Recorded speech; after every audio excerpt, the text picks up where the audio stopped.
ഒരു ത്രില്ലർ ചിത്രത്തിൽ ഏറ്റവും കൂടുതൽ ആവശ്യം ത്രിൽസ് ആണ്. എന്നാൽ അതിനകത്ത് കുറവ് വന്നാൽ ഐഡന്റിറ്റി സംഭവിക്കും. ടൊവിനോ തോമസ് നായകനായി തൃഷ പ്രധാന കഥാപാത്രത്തിൽ, വിനയ് റായും പ്രധാന കഥാപാത്രത്തിൽ എത്തുന്ന 2025 മലയാളം സിനിമാ ഇൻഡസ്ട്രിയിലെ ആദ്യത്തെ ചിത്രമായ ഐഡന്റിറ്റിയുടെ വിശേഷങ്ങളാണ് നമുക്ക് സംസാരിക്കാനുള്ളത്. ഹരൺ ശങ്കർ എന്ന കഥാപാത്രത്തെ ടൊവിനോ അവതരിപ്പിക്കുന്നു. ഐഡന്റിറ്റിയിൽ ഒരുപാട് പ്രതീക്ഷകൾ ഉണ്ടായിരുന്നതാണ്. പ്രത്യേകിച്ച് ട്രെയിലറിൽ കണ്ടപ്പോഴൊക്കെ തന്നെ ഒരു Hollywood level style action making ഒക്കെ ഉണ്ടായിരുന്നു. ഏതായാലും ട്രെയിലറിൽ നിന്ന് കിട്ടിയ അതേ റെസ്പോൺസ് ആണോ തിയേറ്ററിൽ പോയപ്പോഴുണ്ടായെന്ന് ചോദിച്ചാൽ ഇല്ല എന്നാണ് പ്രധാനപ്പെട്ട ഒരു മറുപടിയായി പറയാനുള്ളത്. ഒരു ത്രില്ലർ ചിത്രത്തിൽ അതിനകത്ത് എന്തൊക്കെ സ്കോപ്പുകൾ ഉണ്ടാക്കാൻ സാധിക്കുമോ അതെല്ലാം ഐഡന്റിറ്റി എന്ന സിനിമയെ വാതിലുകൾ തുറന്നു വെക്കുന്നുണ്ട്. എന്നാൽ അത് എക്സ്പ്ലോർ ചെയ്യാൻ സംവിധായകരായ അഖിൽ പോൾ അനസ്കാന് സാധിക്കുന്നില്ല എന്നുള്ളതാണ് ഇതിൽ ഏറ്റവും പ്രധാനപ്പെട്ട വസ്തുത. കഥാപരമായി വൺ ലൈൻ എടുത്ത് നോക്കുകയാണെങ്കിൽ അതിഗംഭീരമായ വൺ ലൈൻ തന്നെയാണ്. ഒരുപാട് സാധ്യതകൾ ഉള്ളിലുള്ള, അത് എക്സ്പ്ലെയിൻ ചെയ്യാൻ കഴിയുന്നതിൻ്റെ മാക്സിമം ഔട്ട്പുട്ടിൽ എക്സ്പ്ലെയിൻ ചെയ്ത് പുറത്തു വന്നെങ്കിൽ പോലും അതിൻ്റെ എക്സിക്യൂഷനിൽ ഒരുപാട് പാകപ്പിഴകൾ ഉണ്ടായി എന്നുള്ളത് തന്നെയാണ് ഐഡന്റിറ്റി ഏറ്റവും പ്രധാനപ്പെട്ട പ്രശ്നവുമായി തോന്നിയത്, വെല്ലുവിളിയുമായും ഉയർത്തിയത്. ഏറ്റവും പ്രധാനപ്പെട്ട കാര്യം ഈ സിനിമയെ സംബന്ധിച്ചിടത്തോളം ഇതിൻ്റെ ഡ്യൂറേഷൻ തന്നെയാണ്. അത്രയധികം നീളം ഈ സിനിമയ്ക്കുണ്ട്. ഒരു ത്രില്ലർ ചിത്രത്തിൽ നമ്മൾ ത്രില്ലടിച്ച് അതിൻ്റെ ഏറ്റവും പരമോന്നതിയിൽ എത്തുമ്പോഴേക്കും ഫ്ലാറ്റായി പോകുന്ന തിരക്കഥ വീണ്ടും കാണുന്നു.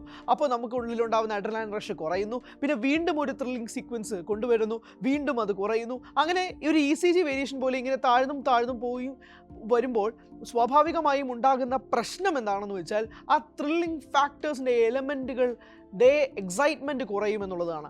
ഐഡൻറ്റിറ്റിയിൽ അത് ഉടനീളം പ്രകടമായിരുന്നു എന്നുള്ളതാണ്. ഒരുപാട് മൊമെൻറ്റ്സ് ചിത്രത്തിലുണ്ടെങ്കിൽ പോലും അതൊന്നും എക്സ്പ്ലോർ ചെയ്യാൻ അഖിൽ പോൾ അനസ്കാൻ സംവിധായകർക്ക് സാധിച്ചിട്ടില്ല എന്നുള്ളതാണ് ഇതിലേറ്റവും പ്രധാനപ്പെട്ട വസ്തുതയായി മാറുന്നത്. സിനിമാറ്റോഗ്രാഫറായ അഖിൽ ജോർജ് അദ്ദേഹത്തിൻ്റെ പണി വൃത്തിയായി ചെയ്തിട്ടുണ്ട്. അതോടൊപ്പം തന്നെ എഡിറ്റർ ചമൻ ചാക്കോയും ഞെട്ടിച്ചിട്ടുണ്ട്. പ്രത്യേകിച്ച് കാറിൽ ചേസിംഗ് സീക്വൻസ് ഉണ്ട്. അത് അതിഗംഭീരമായ എഡിറ്റിംഗ് സീക്വൻസിൻ്റെ ഒരു വിഷനാണെന്ന് എനിക്ക് ഫീൽ ചെയ്തിട്ടുണ്ട്. അതോടൊപ്പം തന്നെ ക്ലൈമാക്സിലെ ഫൈറ്റ് സീക്വൻസ് അതും അടിപൊളിയായിരുന്നു. പ്രത്യേകിച്ച് ഈ സിനിമയിലെ 2 പ്രധാനപ്പെട്ട ഒരു ഫൈറ്റ് സീൻസ് ഉണ്ട്. അത് കൊറിയോഗ്രാഫ് ചെയ്തിരിക്കുന്ന രീതി അത്യുഗ്രനാണ്. അടിപൊളിയായിട്ട് അത് കൊറിയോഗ്രാഫ് ചെയ്ത് സെറ്റ് ചെയ്ത് വെച്ചിട്ടുണ്ട്. പക്ഷേ ഒരുപാട് കഥകൾ ഉള്ളിലാക്കിക്കൊണ്ട് ഒരു സിനിമ സംസാരിക്കപ്പെടുന്നത് പോലെ ഫീൽ ചെയ്തു. അത്രയധികം വിഷയങ്ങൾ ഈ സിനിമ സംസാരിക്കുന്നുമുണ്ട്.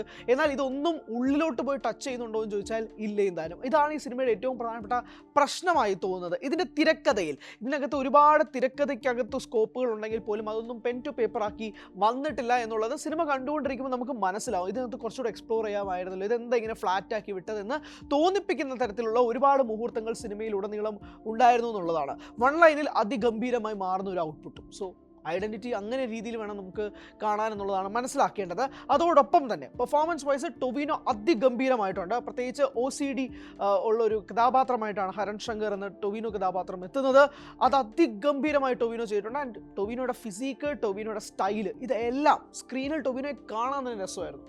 മൊത്തത്തിൽ ടൊവിനോ വരുന്ന ഓരോ സീക്വൻസും മുടിയൊക്കെ സെറ്റ് ചെയ്ത് ടൊവിനോയെ തന്നെ കാണുമ്പോൾ, അത് സ്ക്രീനിൽ കാണുമ്പോഴേക്കും നമുക്ക് അത്രയധികം എന്താ പറയുക, ഒരു സന്തോഷം തോന്നുന്നുണ്ട്. കാരണം നമ്മൾ മലയാള സിനിമ ഇൻഡസ്ട്രിയിലുള്ള ഒരു താരമാണ്. കാരണം അത്ര പക്ക ഫിസിക്കും അത്ര സ്റ്റൈലിങ്ങും ഒക്കെ ആയിട്ടാണ് ടൊവിനോ ഈ സിനിമയിൽ എത്തുന്നത്. രസമായിരുന്നു ടൊവിനോയെ സിനിമയിൽ കാണാൻ. അതോടൊപ്പം തന്നെ വിനയ് റായും അതിഗംഭീരമായിരുന്നു. തൃഷ ആസ് ഓൾവേസ് ബ്യൂട്ടിഫുൾ ആയിരുന്നു. പക്ഷേ തൃഷയുടെ ഡബ്ബിങ്ങിലും ഒരുപാട് പ്രശ്നങ്ങളുള്ളതുപോലെ ഫീൽ ചെയ്തു എന്നുള്ളതാണ് സ്വാഭാവികമാണ്. പക്ഷേ അത് സിനിമയിൽ എറിച്ച് നിന്നു എന്നുള്ളതാണ് ഇതിൻ്റെ ഒരു ചെറിയ നെഗറ്റീവായിട്ട് തോന്നിയൊരു പ്രധാനപ്പെട്ട കാര്യം. ഷമ്മി തിലകൻ ഏറ്റവും പ്രധാനപ്പെട്ട ഒരു എക്സാമ്പിൾ ഷമ്മി തിലകനാണ്. ഈ സിനിമയുടെ തുടക്കം ഷമ്മി തിലകനിലൂടെയാണ് പോകുന്നത്. ആ തുടക്കം ഷമ്മി തിലകനല്ലാതെ വേറെ ഏതെങ്കിലും ഒരു ആർട്ടിസ്റ്റ് ആയിരുന്നെങ്കിൽ ചിലപ്പോൾ അതിനകത്ത് ഒരുപാട് വിരസത അനുഭവപ്പെട്ടതിനെന്ന് എനിക്ക് ഫീൽ ചെയ്തു. പക്ഷേ ഷമ്മി തിലകനും അദ്ദേഹത്തിൻ്റെ വോയിസ് മോഡുലേഷൻ, അദ്ദേഹത്തിൻ്റെ അഭിനയ രീതി കൊണ്ടും ആ സീനുകൾ ഒട്ടാകെ തന്നെ അദ്ദേഹം കൈവെള്ളയിലാക്കി എന്ന് വേണം പറയാൻ. അങ്ങനെ ഷമ്മി തിലകനും അതിഗംഭീരമായി ഈ സിനിമയിൽ അവരുന്നുണ്ട്. അങ്ങനെ മേജർ രവി, അങ്ങനെ തുടങ്ങിയ നിരവധി കഥാപാത്രങ്ങൾ ഈ സിനിമയിൽ ഉണ്ട് താനും.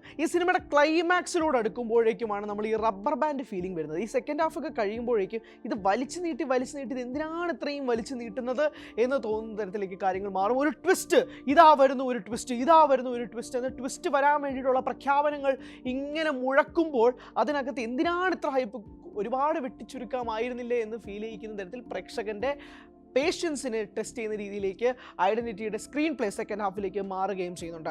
പക്ഷേ ഇതിൻ്റെ ഔട്ട്പുട്ട്, പ്രത്യേകിച്ച് ഇതിൻ്റെ ക്വാളിറ്റി വൈസ്, ഇതിൻ്റെ ടെക്നിക്കൽ ഔട്ട്പുട്ട് എല്ലാം കൊണ്ടും ഈ സിനിമ മികച്ചതാക്കി നിൽക്കുകയാണ്. അതുകൊണ്ട് തന്നെ 2025 തുടക്കത്തിൽ മലയാള സിനിമയിൽ നിന്ന് ടെക്നിക്കലി ബ്രില്യൻ്റ് ആയിട്ടൊരു സിനിമ നമുക്ക് കിട്ടിയിട്ടുണ്ട് എന്നുള്ളത് ഐഡൻറ്റിറ്റിയിൽ നമുക്ക് ഒറ്റ വാക്കിൽ ചുരുക്കാം.